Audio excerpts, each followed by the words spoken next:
ሰላም አለይኩም ወራህመቱላሂ ወበረካቱሁ። ጀማል ሰይድ ነኝ። እንዴት ናችሁ? የላይቭ የቲክታክ ተማሪዎቻችን እንደሚታወቀው ላይቭ ላይ ማታ ከ3 እስከ 4 ተኩል እና ጧት ከ12 ሰዓት እስከ 1 ሰዓት በሁለት ፈረቃ የ17 ቀን ወይም ደግሞ በአንድ ወር ውስጥ ቁርአንን ማንበብ መቻል ፕሮግራም ጀምረናል። ያው እንደሚታወቀው ቴሌግራም ላይ በዙም እና በጉግል ሚቲንግ አሊፍ ትምህርት ቤት ለአመታት በየሶስት ወሩ ተማሪዎችን እያስመረቀ ነው። ነገር ግን ደግሞ ላይቭ ላይ ቲክቶክን ለቁርአን መጠቀም በሚል ማስተማር ጀምረናል። ይህ ቪዲዮ የሚደርሳችሁ ምናልባት ቀን አንድን ተምረን ሊሆን ይችላል። ስለዚህ አርፍደን ዘግይቶ የደረሳችሁ ከሆነ የተማርነው ትምህርት ነው፣ ሃይላይቱን የሚናገር ነው። ያልደረሰን ከሆነ ደግሞ ኢንሻአላህ ስለ ቀን አንድ ትምህርት ገለጻ አደርግላችኋለሁ። ይህ ቪዲዮ የሚለቀቀው ሁሌም ከላይቫችን ቀደም ብሎ ዩቲዩብ ላይ ነው የምታገኙት። በዛውም ዩቲዩብን ሰብስክራይብ አድርጋችሁ ወደፊት ደህና ቪዲዮዎችን የምታገኙበት ቻናል ይሆናል። በትምህርት 2 የአረብኛ ፊደላትን በግርድፉ በቅርጽ እና በድምጽ አድርጎ መለየት ነው። አንድ ሰው የቁርአን ንባብን ለማወቅ ኢንሻአላህ በሚኖረን የላይቭ ቆይታ ላይ 28ቱንም የአረብኛ ፊደላቶች በአንድ እንለማመዳለን። ስለዚህ አጠቃላይ የአረብኛ ፊደል 28 ነው፣ የምትመለከቷቸውን ስክሪኑ ላይ ማለት ነው። ነገር ግን 28ቱንም የአረብኛ ፊደል መሸምደድ አይጠበቅባችሁም። ለምን ካላችሁኝ እንደምትመለከቱት የአረብኛ ፊደላቶቹ ይህ የአሊፍ መማሪያ መጽሐፍ ከስር ስማቸውን አስቀምጦታል። ለምሳሌ ይህ ፊደል ኸ ይላል፣ ይህ ፊደል ሺን ይላል፣ ይህ ፊደል ሷድ ይላል። ነገር ግን ስሞቹን የግዴታ መሸምደድ አይጠበቅባችሁም። ለምን? ለምሳሌ ይህ ፊደልን ተመልከቱት። ይህ ፊደል ስሙ ኸ ቢሆንም ሄዶ ወደ ቁርአን ንባብ ስንገባ ኸ፣ ኹ፣ ኺ ሆኖ ይነበባል። ስለዚህ አንድ ሰው ኸ የሚለው መሸምደድ መያዝ ቢያቅተው ኸ የሚለውን ካለ ትክክል ነው። ሄዶ ስሙን ሳይሆን ድምፁን አስታውሱታል ማለት ነው። ስለዚህ በቀላሉ ለመያዝ የአረብኛ ፊደላቶችን ስማቸውን የሚሰጣችሁን ድምፅ ለማስታወስ ሞክሩ። እዚህ ጋር የምትመለከቱት ፊደል ካፍ ነው። አንድ ሰው ይሄ ፊደል ማን ነው ብለው ካፍ ማለት ቢያቅተው ወይ ከኩ ኪ ብሎ ከምናወራው ቋንቋ ጋር እያያያዝን በቀላሉ ለማስታወስ እንዲረዳን ማለት ነው።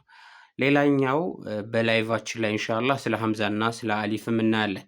ብዙዎቻችን ሐምዛን ለብቻ እንደ አንድ ፊደል ስለምንቆጥረው 29 ይሆንብናል የአረብኛ ፊደላቶች። ነገር ግን ሐምዛና አሊፍ አንድ አይነት ናቸው። የሚለያዩት በንባብ ደረጃ ነው። እሱንም የበለጠ ላይቭ ላይ እናየዋለን። ያ ማለት ሐምዛን እዚህ ጋር በሁሉም መንገድ ታገኙታላችሁ። ለምሳሌ ይሄ ሐምዛ ነው። አ ኡ ኢ ሆኖ ነው የሚነበበው። ሐምዛ ሲፈልግ እንደዚህ አሊፍ ላይ፣ ሲፈልግ እዚች ያ የምትመስለዋ ላይ፣ ሲፈልግ እዚህ ወው የሚመስለው ላይ ሊመጣ ይችላል። ሐምዛ ነው፣ ሁሉም ሐምዛ ነው።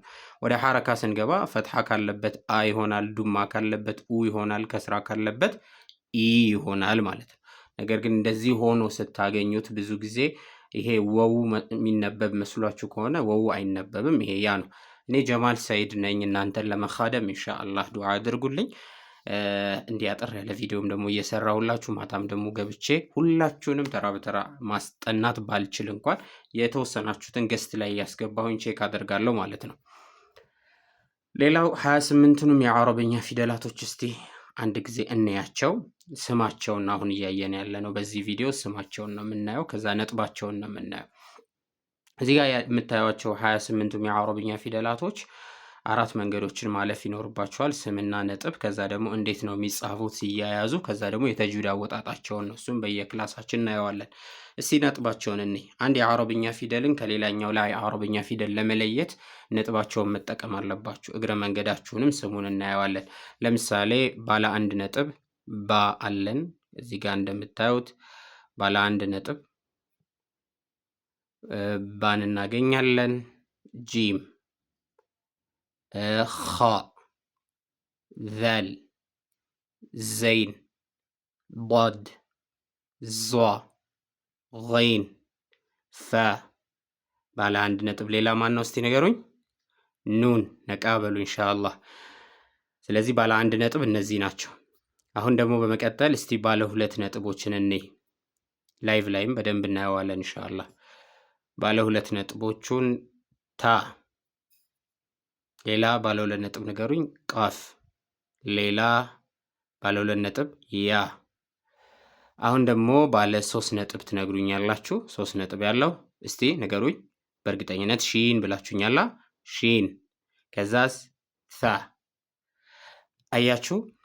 ባለ 1.10 ነው፣ ባለ 2.3 ነው፣ ባለ 3 ነጥብ ደግሞ 2 ነው። የተቀሩትን ተመልከቷቸው። 13 አካባቢ ደግሞ ነጥብ የላቸውም ማለት ነው። ስለዚህ በዛሬው የቀን 1 ትምህርታችን ላይ የምናየው የአረብኛ ፊደላቶችን ስማቸውንና ነጥባቸውን ነው። ኢንሻአላህ መልካም ጊዜ ይሆንላችሁ። ይህንን ዩቲዩብ ሰብስክራይብ እያደረጋችሁ ለተሻለ ስራ እናዘጋጀው።